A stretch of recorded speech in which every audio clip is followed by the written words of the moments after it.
Hola, ¿qué tal? Muy buen día. Le damos la más cordial bienvenida a todos los que nos acompañan el día de hoy.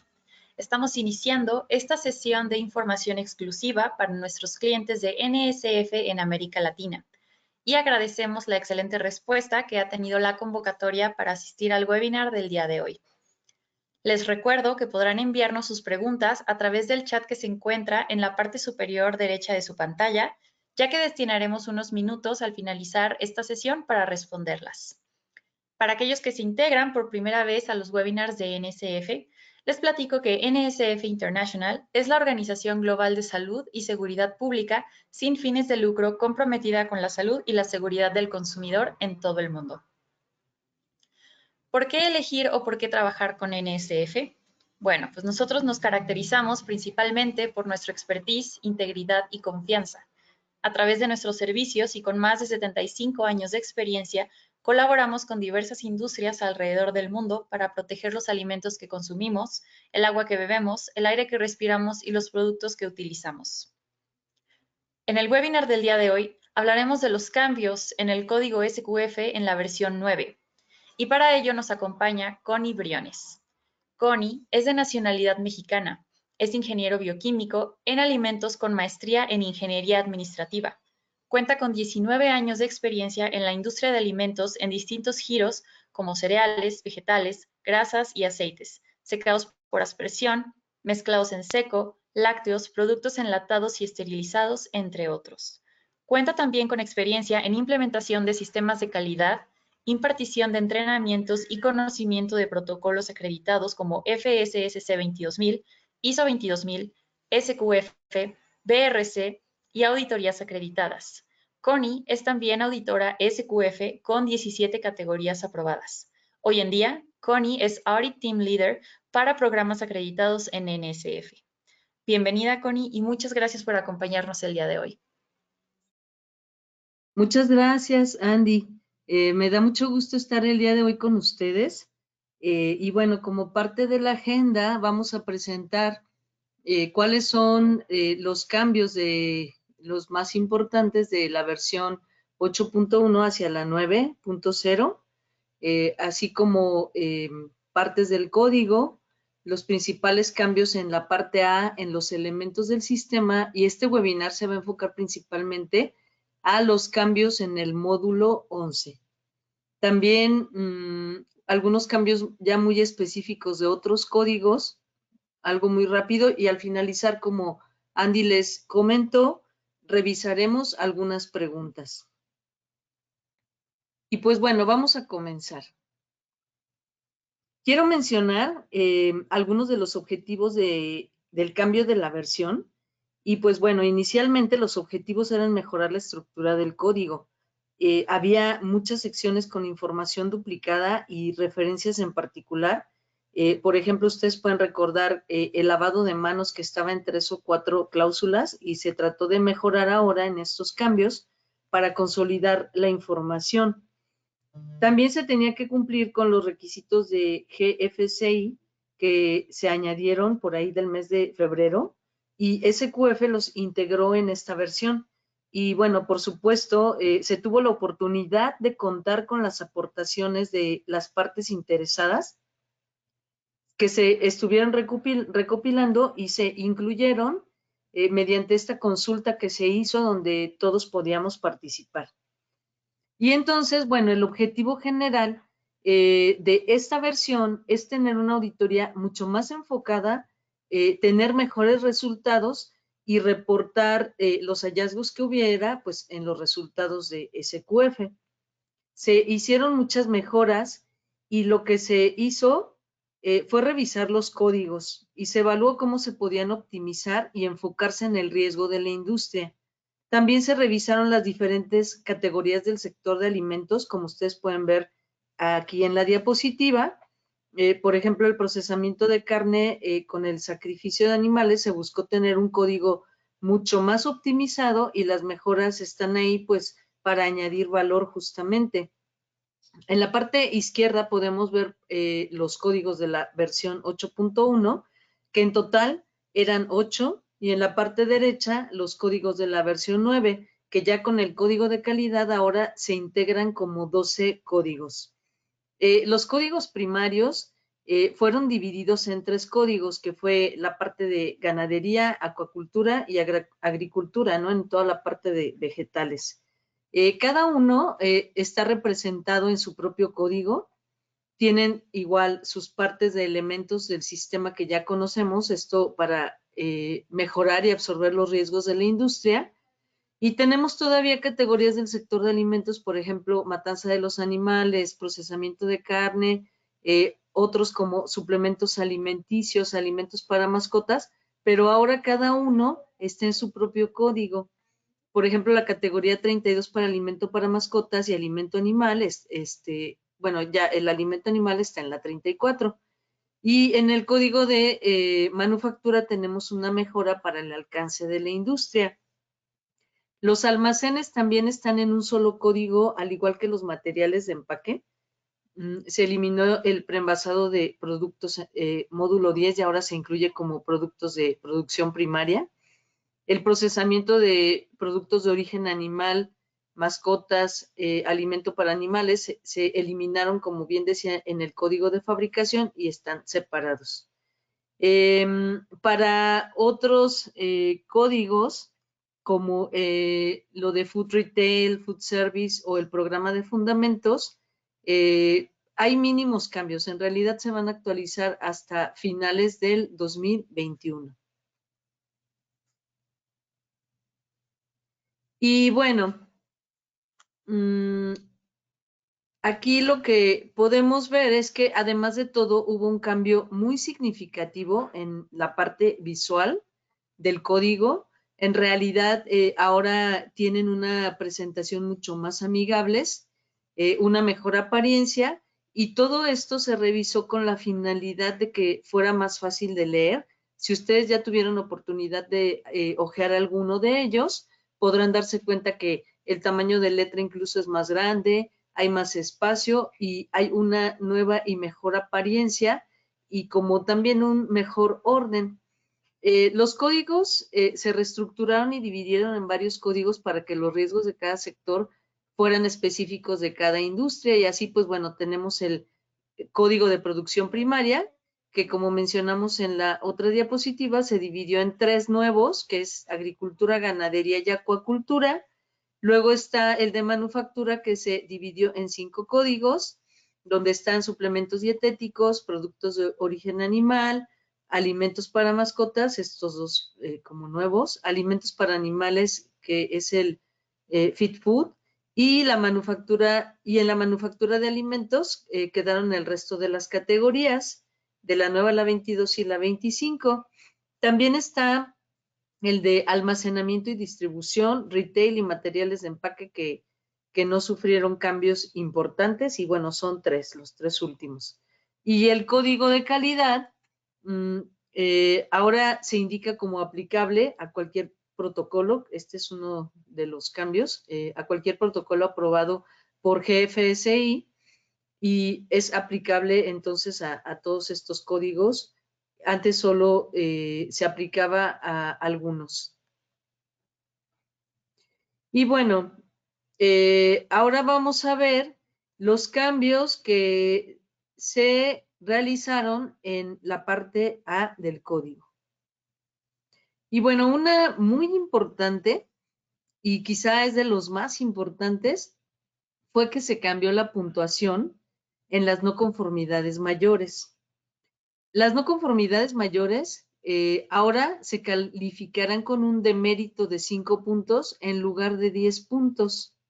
Las definiciones de no conformidad siguen siendo las mismas, pero ¿qué pasaba? Que muchas veces cuando se marcan no conformidades mayores en una auditoría, esto representa una distracción un poco para la mentalidad del auditor y deduciendo ahora solo 5 puntos, creemos que el auditor va a poder representar mejor lo que observa. Bueno, esto es lo que SQF analizó. Y si hay un elemento con un problema sistemático en el sitio, se va a emitir una no conformidad probablemente mayor y esto no distraerá ningún tema de calificación.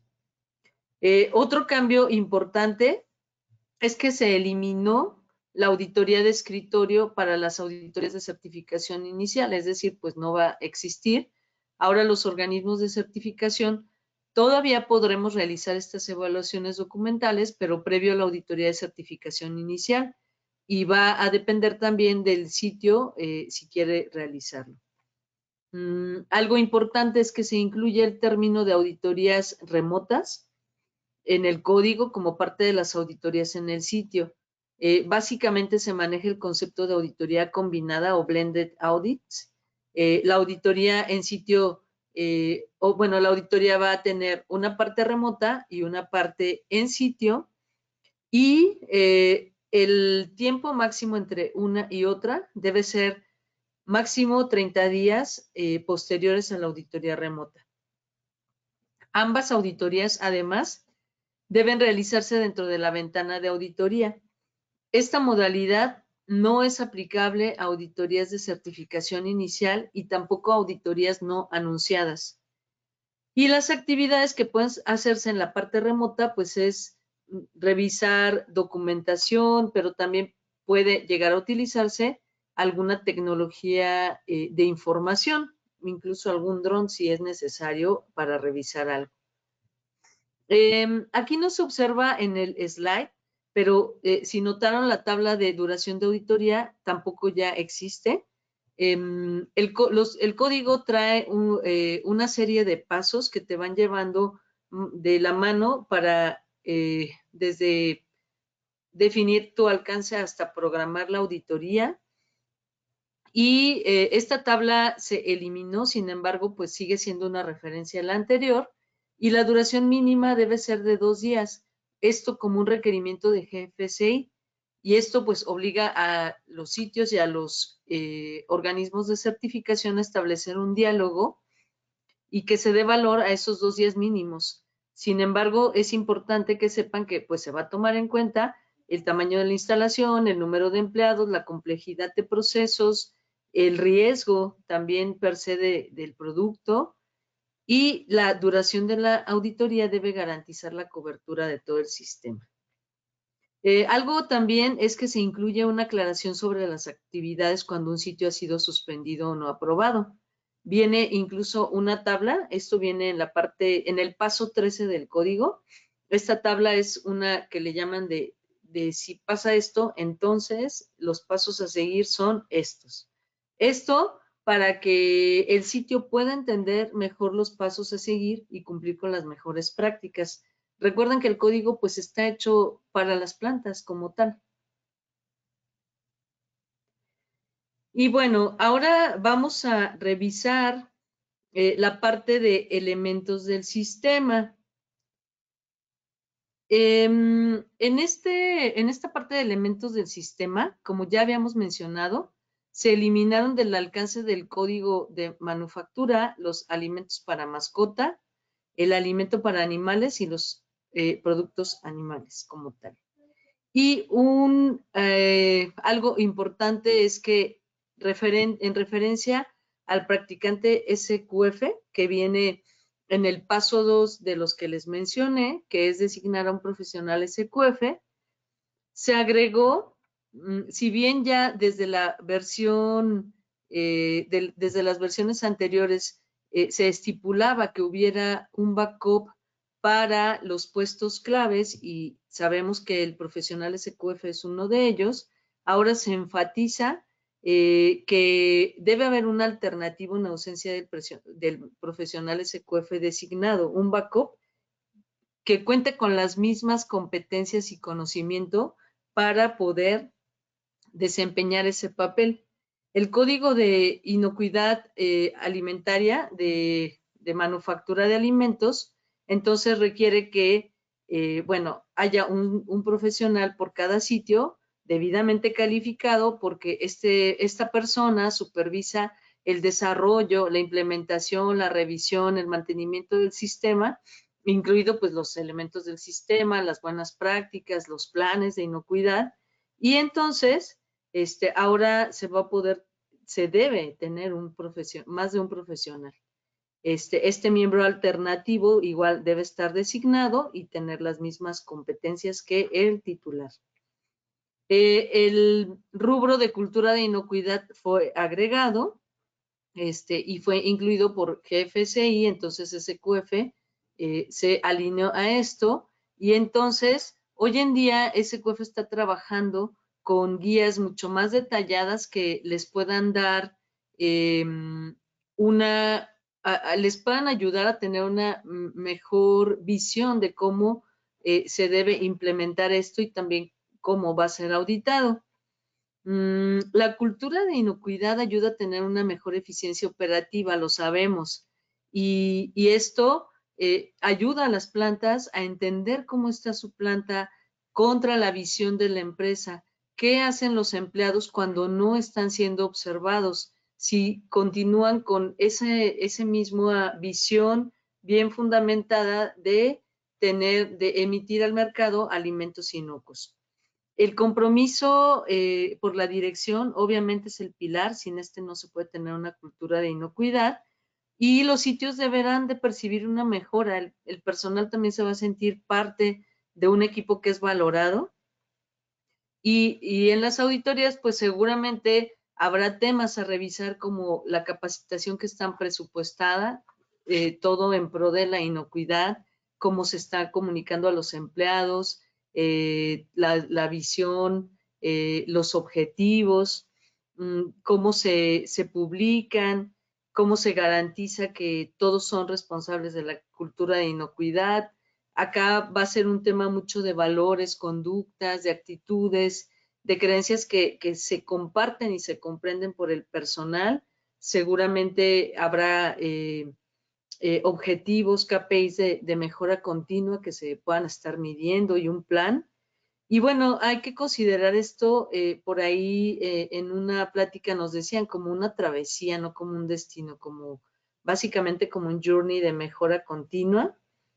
Y recuerden que la cultura no es una propuesta de talla única, o sea, podrá ser diferente de acuerdo a cada empresa, pero en esencia ahí sí es lo mismo.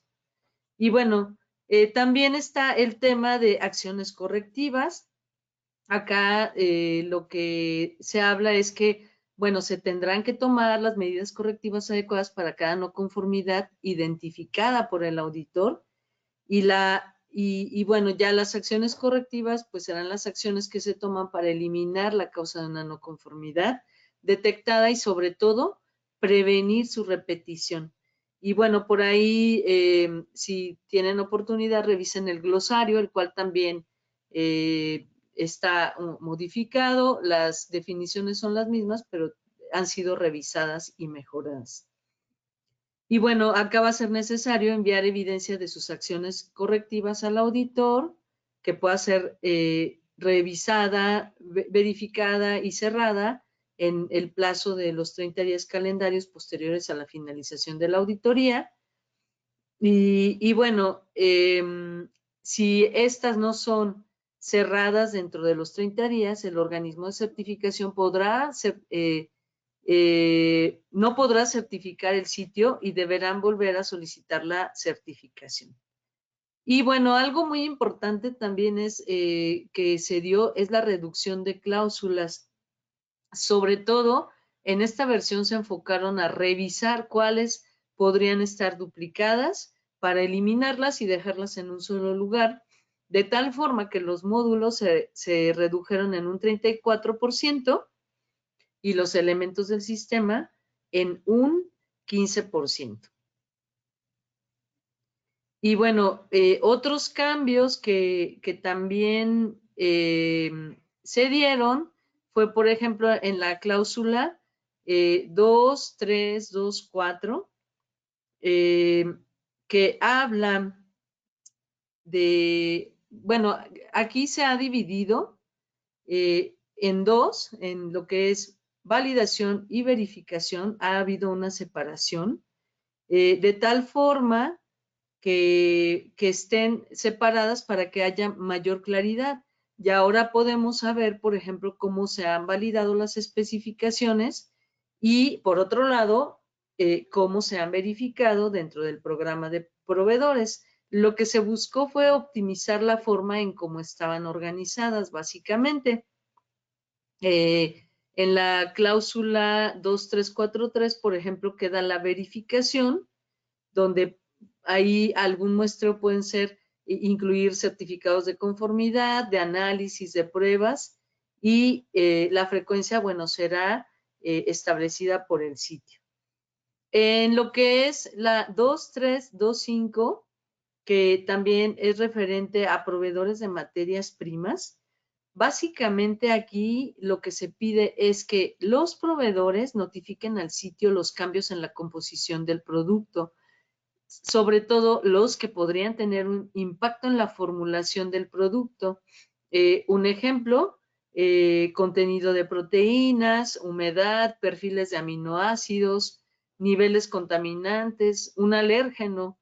Imagínense si hay un cambio en una materia prima y el proveedor no avisa que está introduciendo un nuevo alérgeno, esto impacta pues totalmente a la inocuidad. U otros parámetros. Estos pueden variar de acuerdo al tipo de producto. Y bueno, los proveedores deberán notificar cualquier cambio.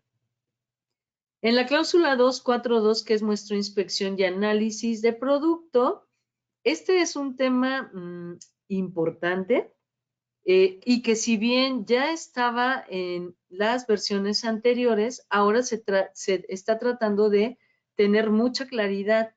Esta cláusula se refiere a los análisis relacionados a la inocuidad del producto. El laboratorio interno no se espera que deba estar acreditado, sino que trabaje conforme a los lineamientos de la norma ISO 17025. Para un laboratorio interno no se requiere entonces que sea acreditado. La expectativa de SQF para esta cláusula es que sí se trabaje con un laboratorio interno que garantice tres cosas claves.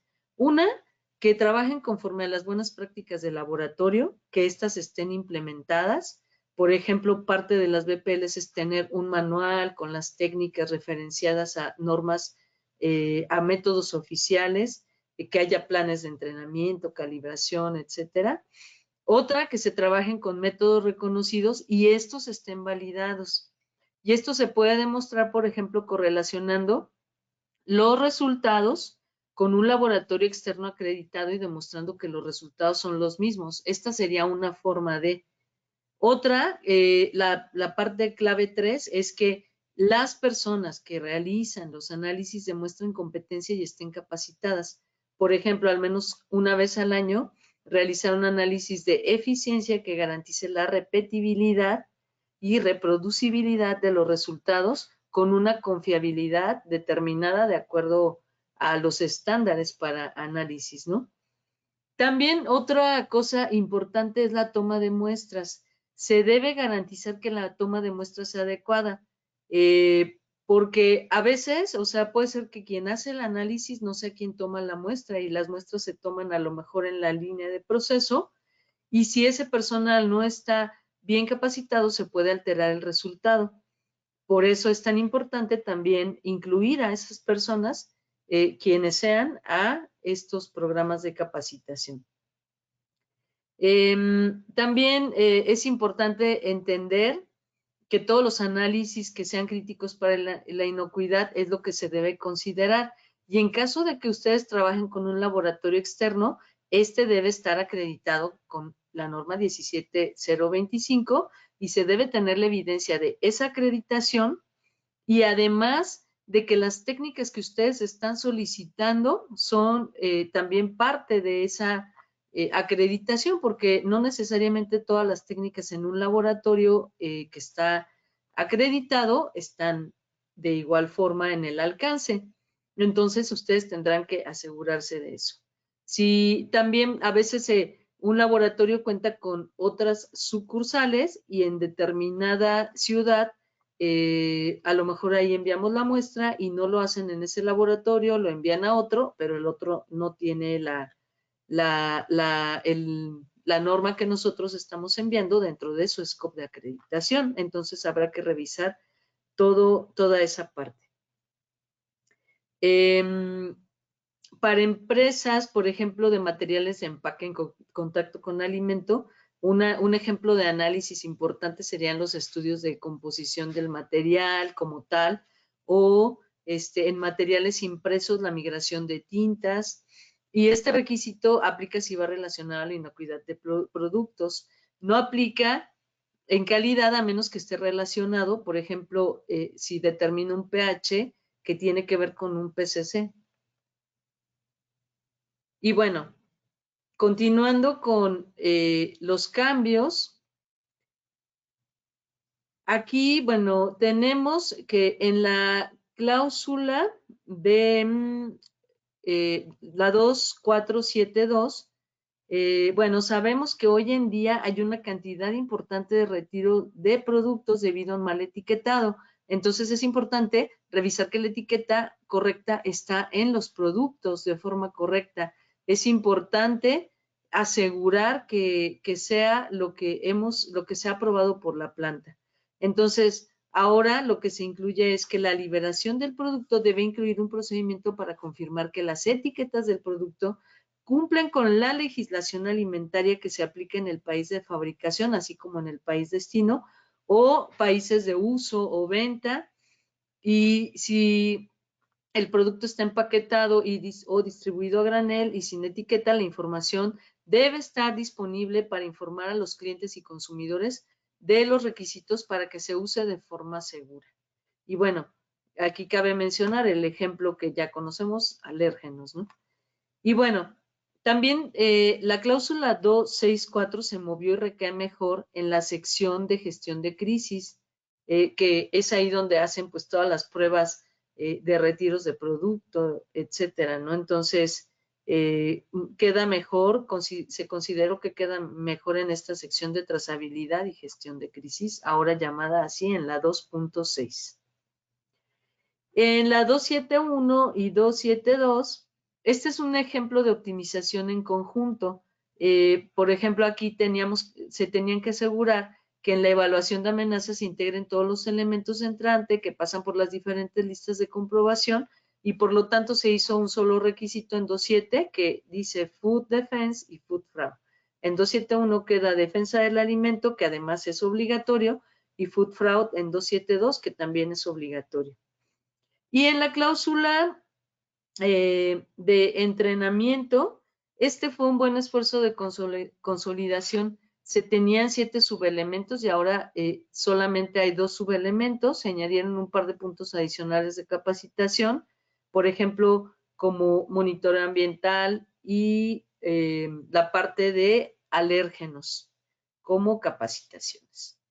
Ahora vamos a pasar a los cambios en los programas de prerequisito. Y bueno, en esta parte, aquí sí hubo cambios importantes en cuestión de números. Los requisitos permanecen, sin embargo, se reagruparon.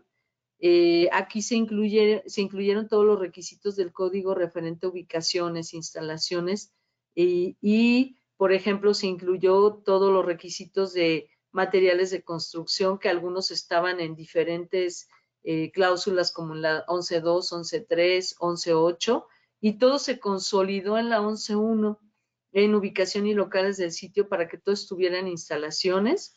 Entonces aquí el cambio más grande fue que se reagruparon y, por ejemplo, bajo 11.2, que es operaciones en el sitio, ahí quedó reparaciones y mantenimiento, personal de mantenimiento y contratistas, calibración, prevención de plagas, limpieza y sanitización, que estaban, por ejemplo, mucho más adelante en este módulo 11. En la cláusula 11.1.6, aquí habla de ventilación. Sí hubo un cambio para enfocar, sobre todo que la ventilación fuera adecuada, la que se está proporcionando en espacios de producción de alimentos y que además tuviera la presión adecuada. Y, bueno, se añadió este requisito como tal. En 11.5, ahí tenemos el tema de suministro de agua, hielo y aire y se agregó o se mejoró que en el tratamiento de agua debe haber planes de contingencia en caso de que el suministro de agua potable se haya contaminado. Entonces, realizarse una evaluación de riesgos de inocuidad. Y en 11.5.4.2 se estipuló que el hielo que se compra debe ser de un proveedor que esté aprobado y esté incluido en la evaluación de riesgos de inocuidad del sitio. El hielo se debe suministrar igual en recipientes que sean apropiados para su uso, que se puedan limpiar y que si estos son reutilizados, se analice el riesgo según corresponda y se sometan a pruebas para saber que esos contenedores no son un riesgo como tal de contaminación.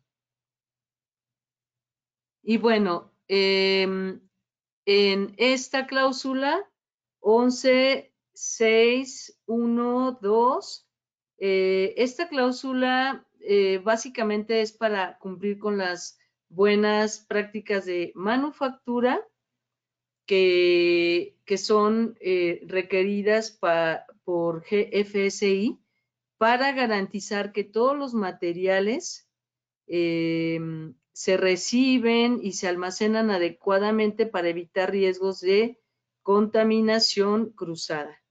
En 11.6, que es referente a la recepción, almacenamiento y transporte, ahí básicamente que hubiera controles para asegurar que todos los ingredientes, todas las materias primas, los coadyuvantes de procesamiento y cualquier material de empaque se reciba y almacene de forma adecuada para prevenir riesgos de contaminación cruzada. Igual, las materias primas que no estén procesadas se tienen que recibir y almacenar por separado de las materias primas que sí están procesadas para evitar el riesgo de contaminación cruzada. Y también tenemos el tema de procesos de alto riesgo. Básicamente aquí en 11.7.1.2, donde el aire ambiente o el aire ambiental en áreas de alto riesgo se tiene que analizar al menos una vez al año para confirmar que no represente un riesgo a la inocuidad alimentaria. Y se agregó un nuevo requisito también para que cualquier material que pueda desgastarse se monitoree con cierta frecuencia. Juntas, estos impulsores que puedan ser de goma, equipos fabricados con materiales que puedan desgastarse o deteriorarse. Pensemos tal vez en bandas de nylon, de algún plástico food grade que con el tiempo se van desgastando y entonces se tiene que establecer una inspección con una frecuencia adecuada y bueno, esto fue una adición como tal. Y bueno, ahora vamos a pasar a los cambios como tal en lo que son los códigos de la producción primaria. Vamos a mencionarlos muy rápido. Aquí se adicionaron requisitos de GFSI en estos códigos.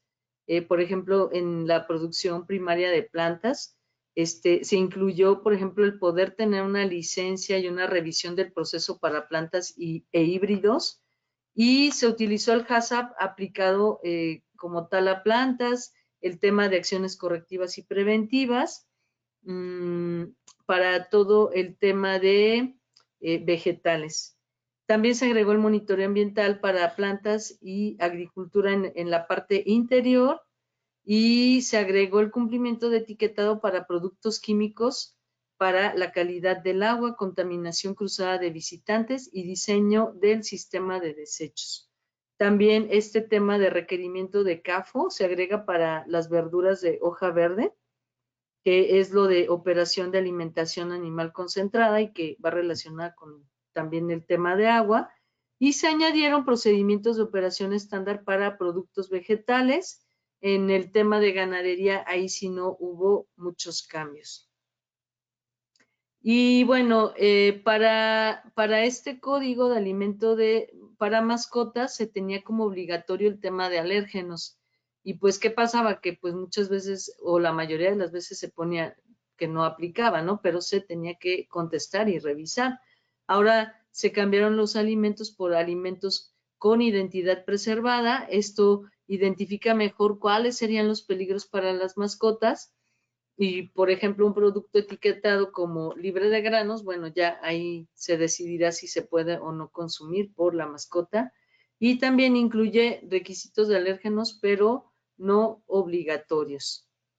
En el código de alimento para animales, aquí pues sí que debe haber un plan basado en HACCP para incluir referencias a controles preventivos, básicamente.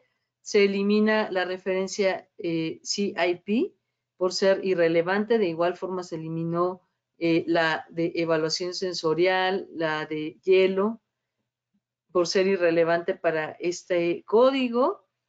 Y está la referencia de almacenamiento en frío y descongelación aplicable a ingredientes que no son piensos de alimentos como tal.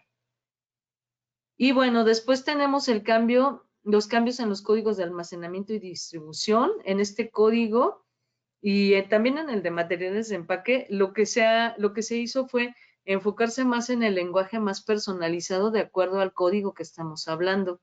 En el caso de almacenamiento y distribución, un lenguaje muy aterrizado a todo lo que son centros de distribución, almacenaje, el plan de inocuidad alimentaria basado en HACCP e incluye ahora también referencia a controles preventivos. Sigue el flujo de un HACCP, pero no prescribe que deba seguir el códex dentro del código como tal. Y se agrega 12.6.2.5, donde lo que se requiere es que haya procedimientos con métodos bien establecidos, responsables, y esto garantice que los procesos aplicados a los materiales antes de ser distribuidos no supongan un riesgo de inocuidad o pérdida de la trazabilidad. Y bueno, se están desarrollando una variedad de diferentes herramientas hoy en día por parte de SQF, que les llaman hojas de recomendaciones enfocadas en temas específicos. Si ustedes recuerdan, en versiones anteriores había referencias que te daban un lineamiento de cómo implementar o cómo auditar tal cláusula. Ahora se está haciendo un poco diferente y son estas hojas de recomendaciones que van a estar a disposición en temas para que tengan un mejor conocimiento de los temas. Estas aún no se tienen, y bueno, irán saliendo conforme avance el tiempo, y estarán disponibles para todos. Y bueno, ya por último, los cambios en el código de material de empaque para alimentos. Aquí básicamente como decía, se realizó una clarificación en el lenguaje para los materiales de empaque del sector alimentario y se agregó un requisito con respecto al producto en cuarentena para que, por ejemplo, si está en cuarentena no se libere para uso si no cumple con requisitos específicos. También en el tema de devoluciones realizadas por un cliente, el producto deberá ponerse en cuarentena hasta que se autorice su liberación para su uso o reenvío. Se modificó también el programa de monitoreo ambiental para que sea menos prescriptivo y se buscaba más bien un sistema basado en el riesgo. Y en la 2.3.2.4 básicamente hubo un lenguaje mucho más aclarado sobre el uso de materiales como material reciclado. En esta cláusula vamos a ver que todas las materias primas, incluidas las elaboradas con material reciclado, material de origen vegetal, aditivos adicionales, deberán ser adecuados para su uso previsto, cumplir con el grado de uso para contacto con alimentos cuando corresponde y cumplir con la legislación pertinente del país de fabricación y del país destino si éste se conoce. Y pues bueno, hay muchas más cosas que pudiéramos revisar. Este es solo uno de los primeros webinars que nosotros tenemos. También vamos a estar teniendo a su disposición cursos donde explicaremos con mucho más detalle todos los cambios a nivel de todos los códigos. Y pues bueno, hasta aquí mi participación y le cedo la palabra a Andy por si hubiera por ahí en el chat alguna pregunta. Muchísimas gracias, Connie. Y pues vamos a ver si alguien tiene alguna pregunta que nos pudieras contestar ahorita, digamos, en vivo durante este webinar. Por el momento no hay preguntas, entonces podemos esperar un minuto. No sé si, bueno, yo los invito a todos los que están ahorita viendo este webinar, pues que manden sus preguntas aquí al chat. Si ahorita no se les ocurre ninguna pregunta, pueden también ponerse en contacto con nosotros. Con mucho gusto podremos resolverlas más adelante. Aquí tenemos la primera pregunta, Connie. Y la pregunta es, ¿cuáles son las modificaciones del punto de capacitaciones 2.9? Mira, una de las que mencionamos fue justamente que ahora se incluían algunos entrenamientos extra, como es un entrenamiento requerido que es monitoreo ambiental o como tal alérgenos, y las modificaciones fueron hacer menos repetitivas las cláusulas y reducirlas en número en menos. Por ejemplo, ahora solo tenemos dentro de 2.9, que es entrenamiento, tenemos 2.9.1, 2.9.2. 2.9.1 sigue hablando de este procedimiento de establecer e implementar el entrenamiento que se requiere, que sea apropiado. En 2.9.2 el programa documentado y bueno, las recomendaciones de qué entrenamientos son como clave. Ahí es donde está monitoreo ambiental y el manejo de alérgenos, food defense, food fraud, y las últimas dos cláusulas, bueno, subcláusulas están referentes a los materiales. En realidad fue hacerlas mucho más concretas. Gracias, Connie. La siguiente pregunta es, ¿qué habilidades o capacitación debe tener el profesional y backup de SQF? Bueno, del profesional SQF, sabemos que pues tiene que ser una persona con amplio conocimiento en el proceso, en los temas de HACCP y en los programas de prerequisito. Recuerden que él está calificado para supervisar el desarrollo, la implementación, la revisión y el mantenimiento del sistema. Ojo, él no hace todo, lo hace a través del equipo de trabajo. Y entonces, pues también ya dijimos HACCP, y ese sí sigue siendo como un obligatorio el HACCP de un mínimo de días y que sea un curso reconocido. Obviamente tendrá que conocer la norma, los códigos. No es un obligatorio que vayan y tomen el curso, pero obviamente con el cambio de versión lo van a tener que revisar. Y también, si la empresa está con el código de calidad, pues está el tema de control estadístico y otros temas de calidad por ahí. Pero sí, tiene que ser una persona competente y con amplia experiencia también en el proceso. Muchas gracias, Connie. La siguiente pregunta es, ¿a partir de qué fecha se va a aplicar el código?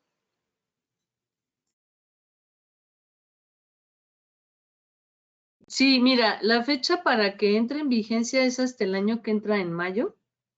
Y bueno, todavía hay bastante tiempo para que puedan hacer las adecuaciones necesarias. En realidad, si ustedes buscan en la página, por ahí hay una hoja donde viene el comparativo de la versión 8.1 con la 9, los cambios, y te marca cuáles son los cambios. Entonces están a bastante buen tiempo de poder hacer lo que requieran necesario. Gracias, Connie. La siguiente pregunta es, para el 11.5.4.3, donde se incluye el hielo, ¿solo es como ingrediente o también si se ocupa hielo seco para limpiezas en equipos de contacto directo con alimentos?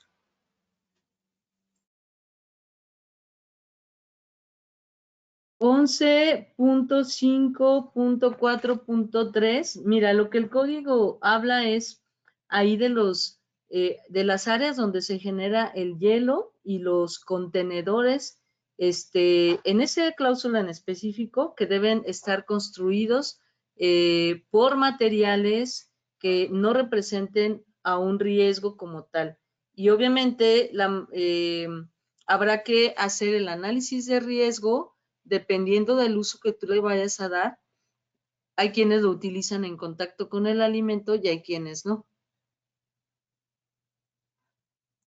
Gracias, Connie. La siguiente pregunta es, ¿las auditorías de escritorio ya no formarán parte de los requisitos en esta nueva versión?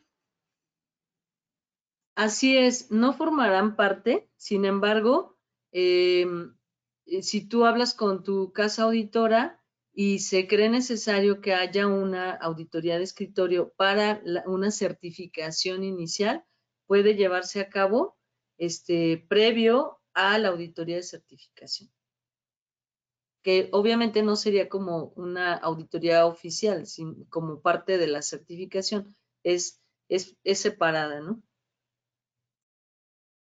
Gracias, Connie. La siguiente pregunta es, en el 11.7.12, en pruebas al aire ambiental, ¿cuáles son las zonas que se consideran de alto riesgo y qué pruebas son válidas?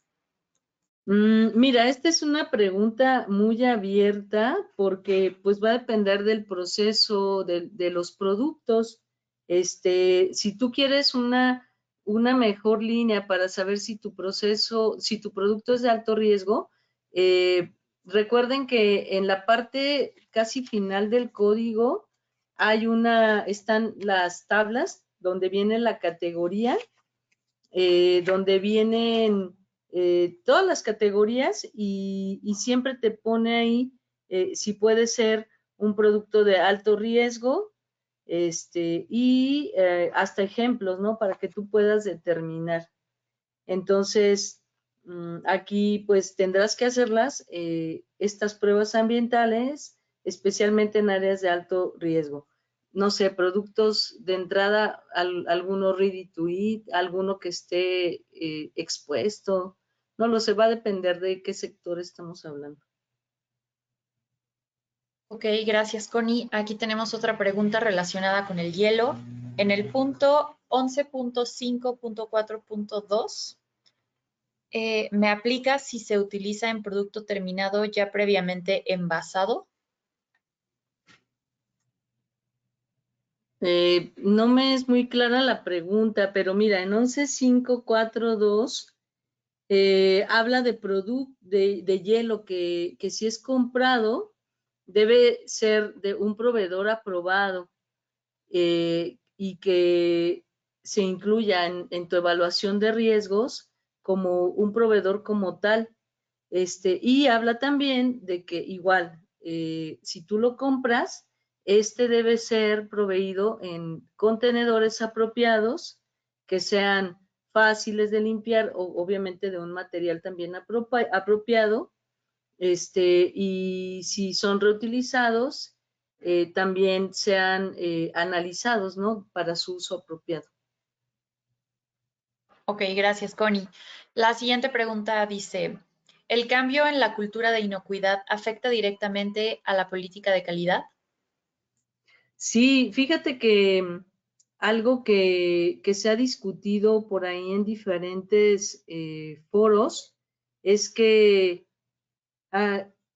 dijimos que uno de los pilares es el compromiso por la dirección. Entonces, ¿cómo vas a permear tú hacia tu personal que ahora, bueno, está el tema de cultura de inocuidad? Pues seguramente es así como en la política hoy en día se habla de temas de legislación y otros temas, perdón, pues se tendrá que incluir también algún objetivo que esté relacionado con la política y con el tema cultura de inocuidad.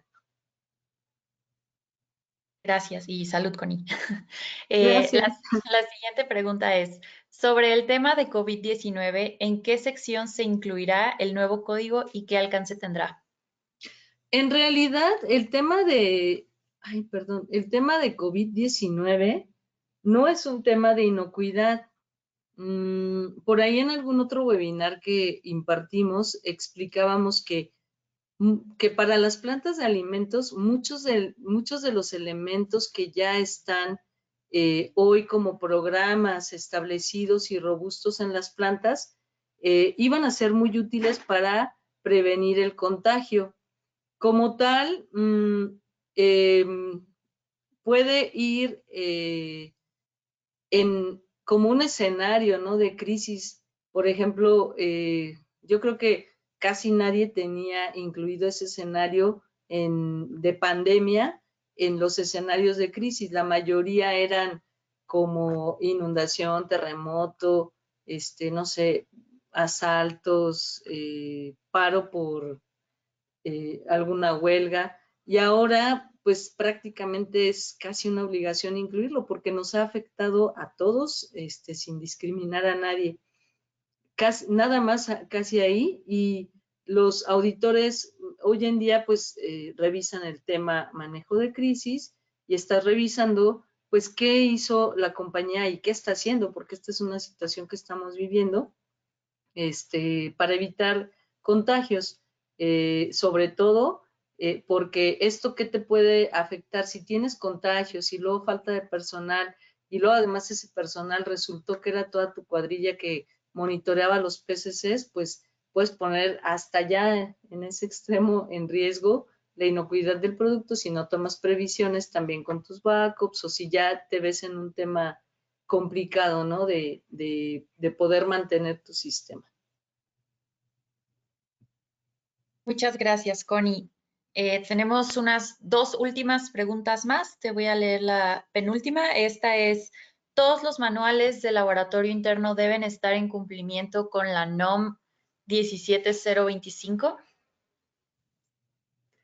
Mira, lo que tú tienes que asegurar, o sea, aparte de la 17025, es que tú garantices tener buenas prácticas de laboratorio. Y luego parte de esos lineamientos es que pues tus técnicas sean referenciadas a métodos oficiales. Si tienes hay plantas que manejan técnicas que son, no sé, pruebas funcionales que no tienen nada que ver con la inocuidad. No necesariamente deben estar referenciadas oficiales, habrá esas que no, pero tú tienes que enfocarte en esas que tú estás haciendo para la inocuidad del producto. Muchas gracias, Connie. Y ahora sí, la última pregunta es, ¿un ejemplo para cumplir el punto de la liberación por el etiquetado puede ser mediante una revisión de la leyenda por el operador?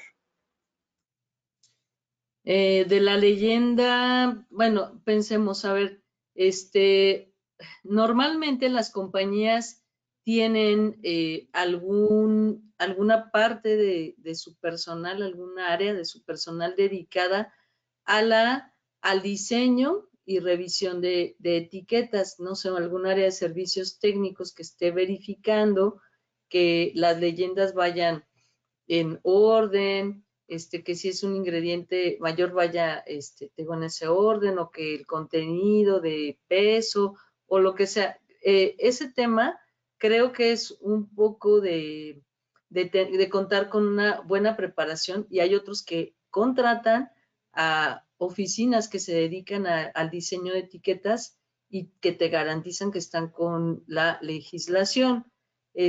Ustedes tendrán que buscar la forma de que primero esas etiquetas estén diseñadas conforme al deber ser, a la ley, al lineamiento que ustedes estén, sobre el cual se estén guiando.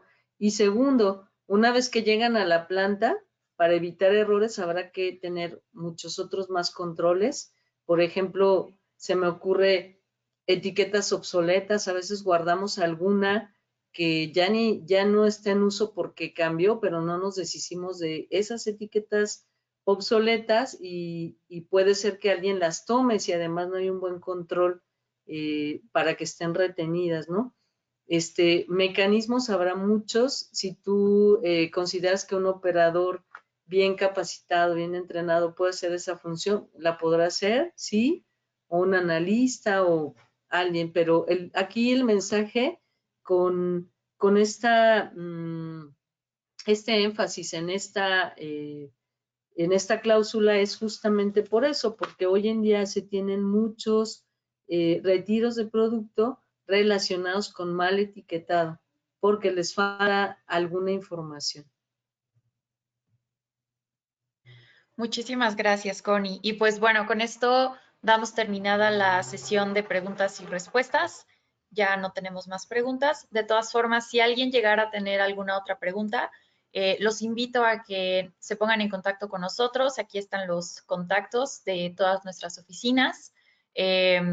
Y pues bueno, muchísimas gracias por tu tiempo, Connie, por compartir tus conocimientos con nosotros. Y pues bueno, de parte de NSF, que los queremos seguir invitando a todos ustedes a seguir asistiendo a los webinars de NSF. Connie, no sé si quieras agregar algo más. Gracias, Andy. Pues básicamente despedirme y quedo a sus órdenes. Por aquí están mis datos de contacto. Me pueden escribir un correo y con mucho gusto puedo atender alguna duda. Y como les decía, vamos a nosotros próximamente a tener los cursos de capacitación oficiales para este cambio de versión y pues los invitamos por ahí a estar atentos. Gracias y que tengan un excelente fin de semana. Gracias a todos. Hasta luego.